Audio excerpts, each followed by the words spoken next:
नाश ने जैसे तैसे सूखी मिट्टी डालकर आग बुझाई, जिसके बाद वो तीनों वहीं जमीन पर लेट गए। धीरे धीरे रात का अंधेरा कम होने लगा था।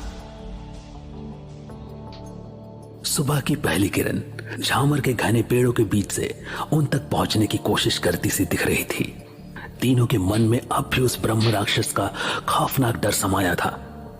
अविनाश सोच रहा था कि कैसे कुछ दिनों पहले तक जो उसे किस्से कहानियां लगता था, बीते कुछ घंटों में सब सच में बदल चुका अरे था। काका, क्या बात हो गई? इतने शांत क्यों हैं? जैसे कि आपका पता ही ना है कि क्या बात हो गई अविनाश बाबू। पता नहीं हमने कौन जन्म में पाप किया था कि हम सब का ये सब। काका, जो किस्मत में था वो तो हो गया, अब आगे भी वही होगा जो किस्मत में लिखा होगा। हर चीज किस्मत के भरोसे नहीं छोड़ी जा सकती अविनाश। भले ही हम सब यहाँ फंसे हुए हों, लेकिन यहाँ से निकलने के लिए भी मेहनत हमें ही करनी पड़ेगी। ऑनेस्टली टेलिंग, जब मैंने पहली बार उस राक्षस के बारे में रघु से सुना था तो I was a bit excited. I mean, जिन चीज़ों के बारे में बचपन से पढ़ा, कहानियाँ सुनी, इतनी किताबें लिखी, उनको करीब से जानने की इच्छा तो होती है, पर अब सोच कर भी डर लगता है।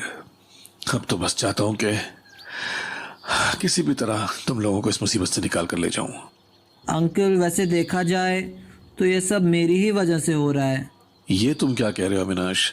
हाँ, मतलब मैंने ही तो कहा था कहीं बाहर चलने, और अरावली जाने का आइडिया भी तो मेरा ही था ना अंकल। आप लोग तो आना भी नहीं चाहते थे इधर।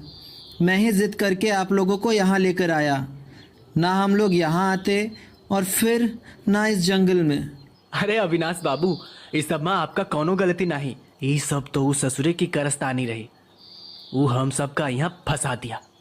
फिलहाल तो अभी तुम ये सब सोचना बंद करो, क्योंकि अभी हमें वो नदी पार करनी है, यहीं पास में कहीं है।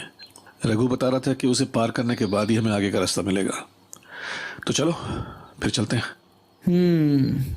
हाँ बाबूजी, चलिए, यहाँ से जितना जल्दी हो सके निकले के चाहिए।